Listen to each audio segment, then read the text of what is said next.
Greetings, have I told you lately how much I hate the latest version of Windows and how much I hate the latest version of Microsoft Copilot? I hate Copilot generally. It's not the notion of AI being able to take disparate systems, bring them together and scrape data and put them into a format you can use quickly. No, I have no problem with that. That's a good concept. But it's the notion which you try and use it and put people out of jobs that grates with me. I don't like that. We should be thinking about ways to keep people in work, to keep people fed. Yeah, maybe we don't all have to work, but I don't see the ultra wealthy doing anything good to try and help people live without having to go through the process of working, do you? So for now, we need to fight to keep people in work. But no, I hate Windows software because it's laggy. I hate the Copilot system because it's in there, part of what's making your computer laggy. Now, I work for a large department and we've been given several computers over the years from the Microsoft Surface Pros, which are okay.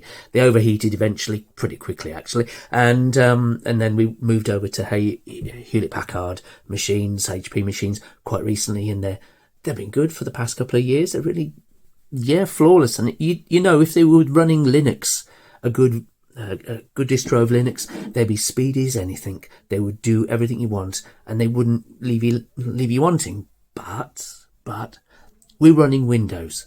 And now we're running the latest version of Windows, which has so many processes in the background trying to look over your shoulder and glean data from what you're doing. And it's not all helpful. In fact, most of it slows your machine down. This is ignoring the security element of sharing data with other servers across the seas. It seems insecure to me. And I'm old enough to remember the first machines that families could get their hands on, the first computers, the 8-bit, the 16-bit, the 32-bit and 64-bit in their turn, all showing what could be done with very little resources.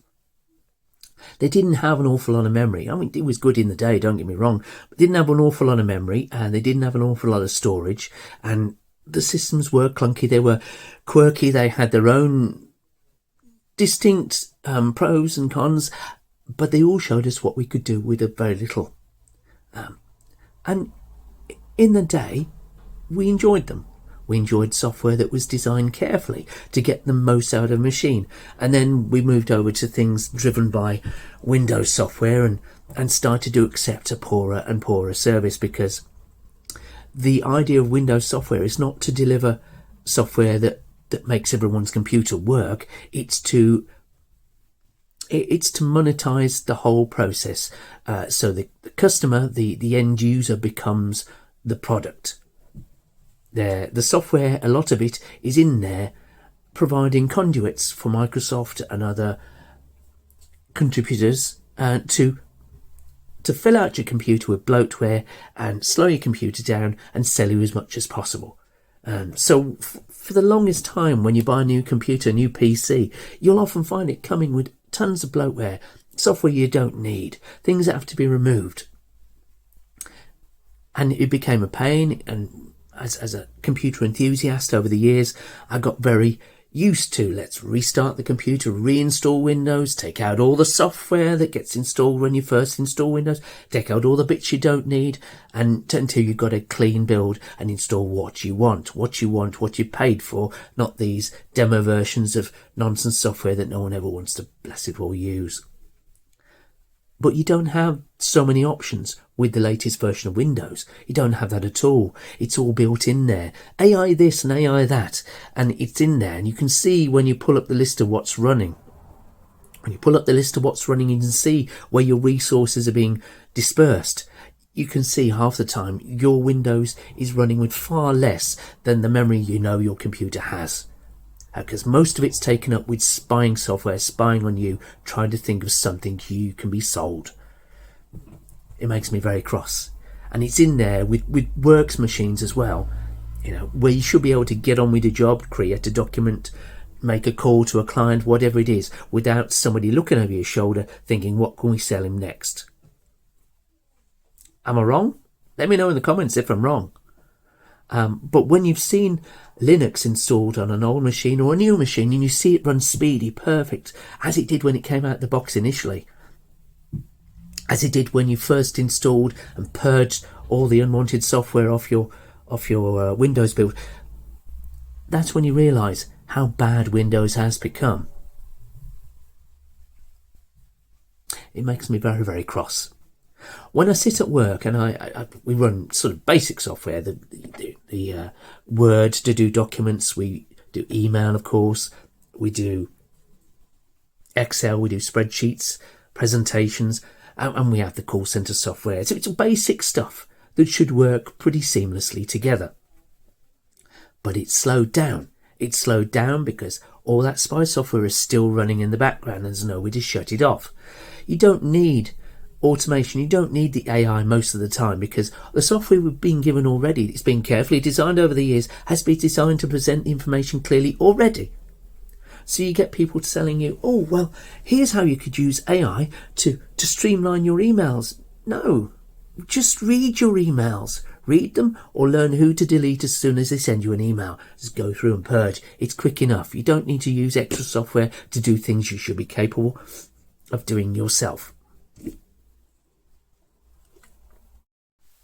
So I'm a proud part of a large organisation, and as such I get to see everything that goes, as we all do. We all get to see all the initiatives that get pushed through the organisation, from the top down generally, and so there's a task force that's working within the organisation to roll out AI to everybody, or at least investigate who could benefit from AI the best, and then roll it out accordingly, because there are plenty of processes which have already been well designed. So AI is just, it's a waste of a subscription, let's put it like that. And because you pay for every single time you use AI, because you pay in tokens or whatever it is, the organisation has to pay more.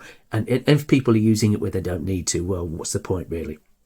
But we have a team that are there tasked with nagging everybody to try and use AI. So they brought us different people together from different departments to say, you're going to try it first, go through the training, and then try and use it in your everyday life. Now, a lot of us, like I say, we're working with software that's been carefully designed, one to another, some call centre software that logs. It takes calls, but it logs how long you stay on the call. It works with the management software that looks at how long you were on the call versus how long you're taking to wrap your call, to put notes on the accounts and so on and do whatever it needs to be done, and how long it takes you to get back to speaking to the next customer. It's already well designed. So there's no point, at no point do you or your manager team, does anyone ever need AI because it's already done.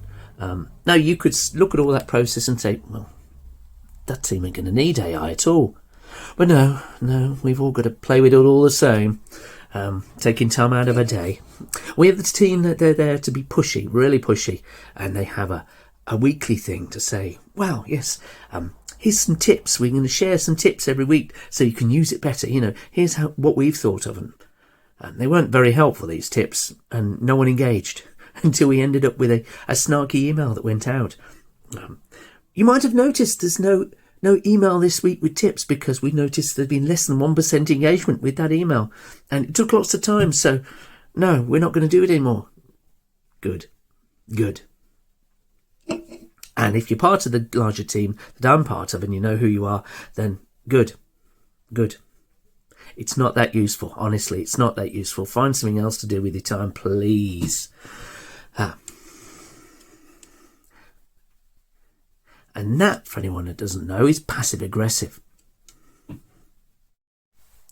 But here's the thing. If you do or do not need Copilot in your life, you should be able to switch it off. Switch it off and delete those modules completely from the Windows software. Your IT team should be able to do that for you. Now,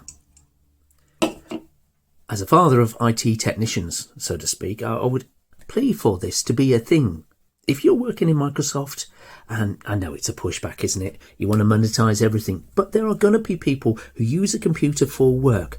They're not there to be focused on for sales. They're not there to do other things. They're not there to read the news or subscribe to feeds. Not there to do any of that. They're not there to play with their Substack, whatever. They're not there to do anything other than their work.